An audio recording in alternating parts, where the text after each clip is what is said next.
How's everybody? Good? Please be kind. Not just to me, to all of us. All right, here we go. Hi, my name is Josh Atwell, and I'm wondering, are you being the right person for DevOps? Are you being someone that other people want to work with? Are you being good in your relationship?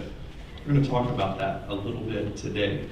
This started with a sign that my wife has in our kitchen that's always resonated with me. Marriage is more than finding the right person, which is what we're always taught to do, right? Find the right person to marry. But it's about being the right person. Being the right person for your partner, for your marriage.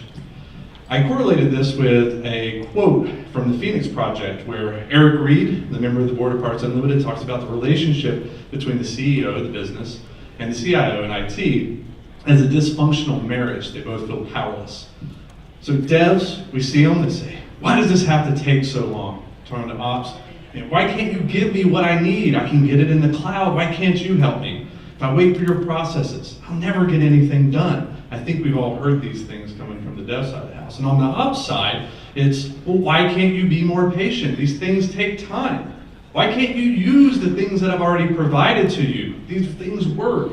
And without these processes, we risk a lot of problems with availability and manageability issues. So being the right person for DevOps is really about being more than just your operations or your development role.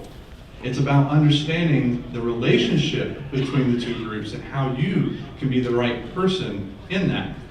And some tips here. Start with communication. Learn about your partner. Just like in your relationships, you want to learn about them. Get to know them. Ask questions. Learn about what they did over the weekend. What are their interests? What's their communication style? Think about listening more than talking. We all love to talk about ourselves. We look for that moment in the conversation to talk about what's important to us. Spend more time listening. Make more time, more room in your conversation to listen. And understand that if someone speaks to you and you hear them, it doesn't mean you actually listen, right? Somebody comes and tells you about a problem that they have and you're like, yeah, okay, I hear you, and you don't take it seriously. Did you actually hear what they were saying, right? And this is important because you need to increase the empathy that you have in order to be the right person. So listen actively. So if they tell you that the services being down are negatively impacting their ability to deliver on timelines, your response needs to be about, let's figure it out. And this comes into thinking about other people, not just yourself, right? It's very easy to internalize how things pain you.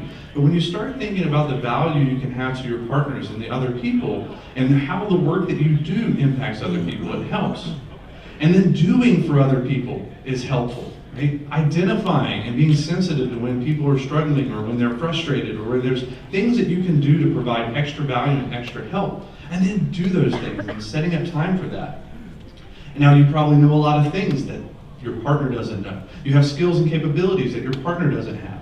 Don't hoard your knowledge. Don't keep it to yourself. Don't look at any question as stupid, but share that knowledge and enable other people, because together you become stronger. Also be selfless and be trustworthy, right? When people can trust that what you are telling them, what you are providing them is fair, accurate, and true, and you're not hiding things, that you're transparent, you're going to have a better partnership. You're going to work closer together. Now, it's also important to maintain a sense of self.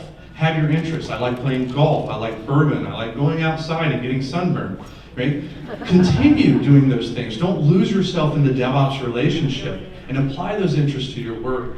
And when you can, and you should, take vacations and disconnect from the work that you're doing. You need to restore and rejuvenate yourself.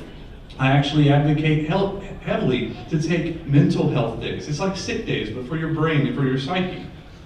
Invest in yourself. Take care of yourself. Learn. Apply what the challenges, like if you need to learn more about a certain topic, invest some time in that. You know about the T-shaped person? Be that T-shaped person, then be deeper and wider when you need to. When you work with other people and when you're in a partnership, it's important to acknowledge when other people do well, right? When they succeed at something, be vocal, praise them. Encourage other people to be vocal and praise. Make people feel like their work was appreciated. And then make sure you take time to celebrate, right? You don't have to do the floss or do the dab, right? But when these milestones happen, celebrate those milestones and then resynchronize about what the next milestones are going to be and what the next celebration might be. Because it's important to remember that being the right person is about always becoming more than what you were before for the needs of others and for the needs of yourself. Because that's where the partnership resides, and that's where it involves being the right person. Thank you.